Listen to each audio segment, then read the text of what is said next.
Hello and welcome back to another episode of What's the Weather Like, the YouTube channel where we are talking about mental well-being.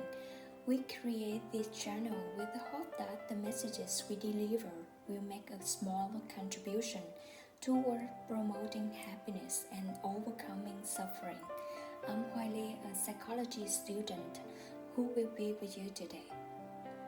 In today's episode, we discuss parenting and mental health. Please stay tuned because a special guest will be joining us soon. I've asked myself this question countless times since becoming a mother of two girls. Is it more important for me to be a happy mother or a flawless mother? Although flawless is impossible, when we become parents, we always endeavor to get a good example and be a great role model for our children to emulate.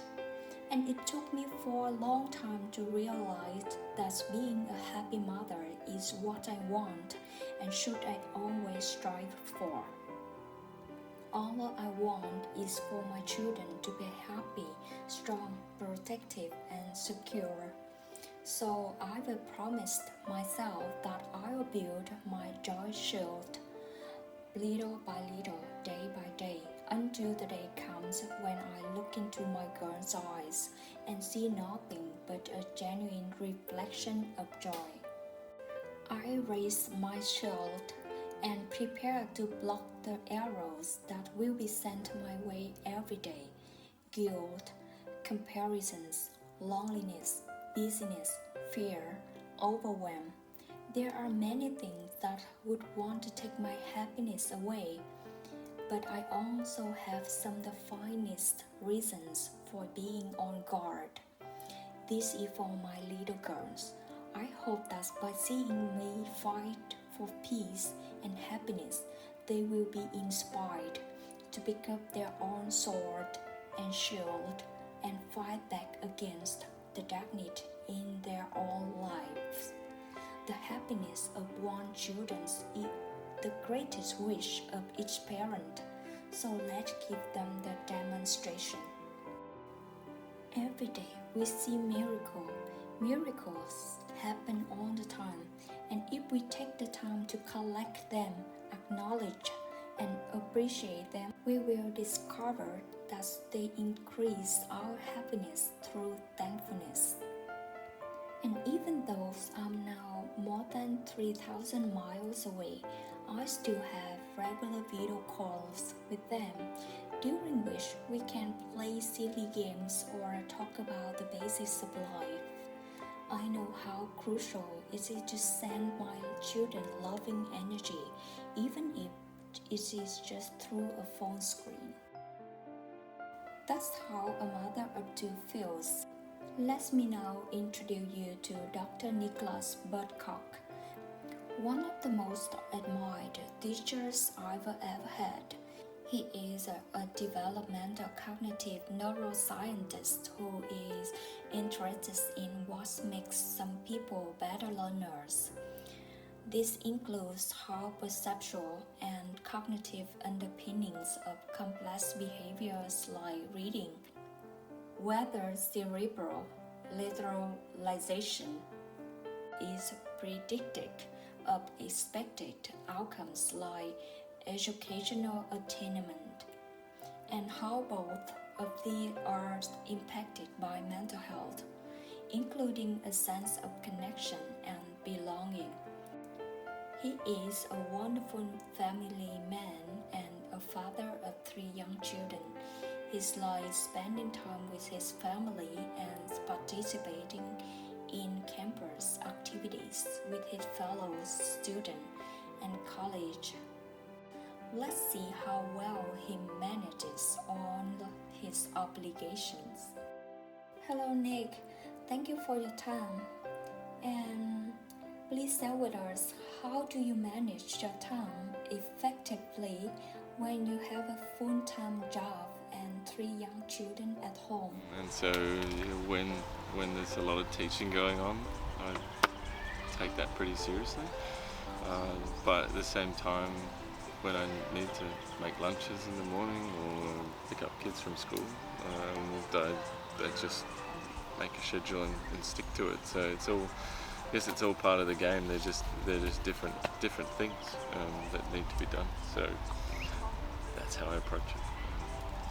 Yeah, I guess I don't really separate them in terms of my responsibilities. It's been an amazing year actually. I got to do some different teaching this year, which I didn't expect to enjoy nearly as much as I did. So I got to look after first year psychology, and through that I got to meet a lot of new inspiring people as well. And so that was quite fun, and I'm looking forward to doing that in the future, and I guess helping to shape the world for like 1,000 undergraduate students each year. So I quite like that. What else? I think having set that up, I'm looking forward to balancing that with everything else I want to do going forward. And I'm reading a book at the moment which advocates planning for all those areas of life. But I guess most of my planning has been work related, maybe because I don't know, it's been more hectic. I've been on short-term contracts for a long time, and now I've got as permanent job as they come in academia, and so I feel like now I'm settled a little bit, and so I can start to try and balance what I need to do with the other things that I want to do. So planning a little bit to things that I want to do with family and making sure they happen. So that's my goal, is to not be exhausted by the end of the day from 2023 onwards. Because it's been a very tiring time over the last few years, learning new things, starting a new job.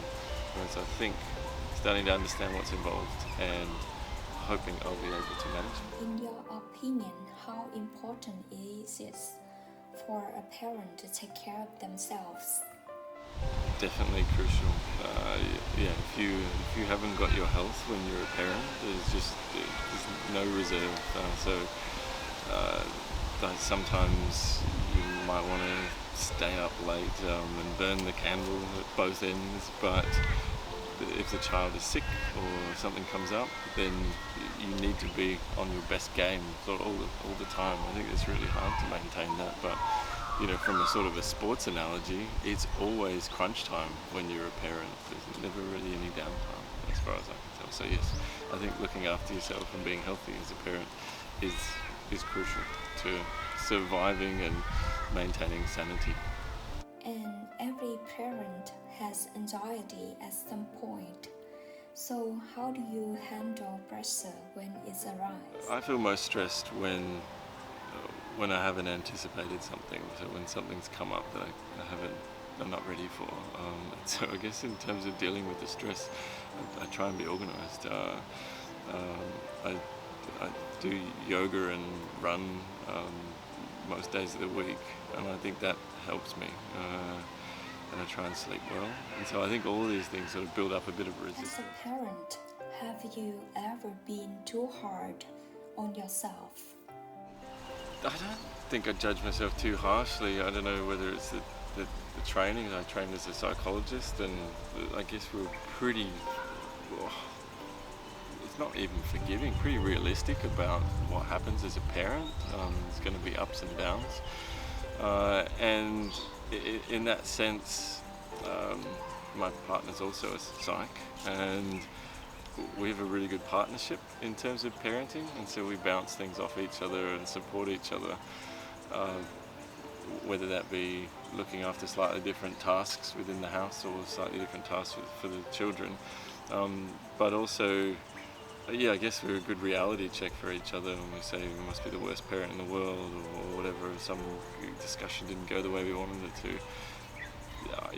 I guess we back each other up there and say, maybe you could have handled it differently, but it'll be fine. So in that sense, I guess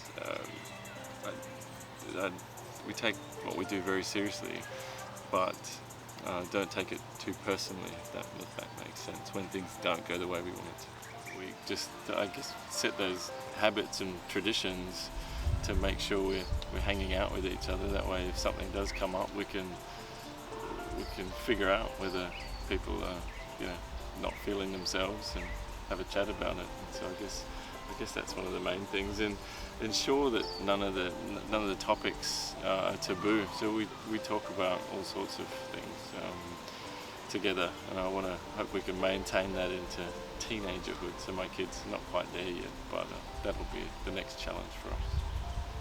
Could you please share any advice on self-compassion to other parents? Yeah, what would my advice be? My advice might sound paradoxical in the sense that in terms of not judging yourself too harshly, everybody is has a different experience or has a different journey or something like that.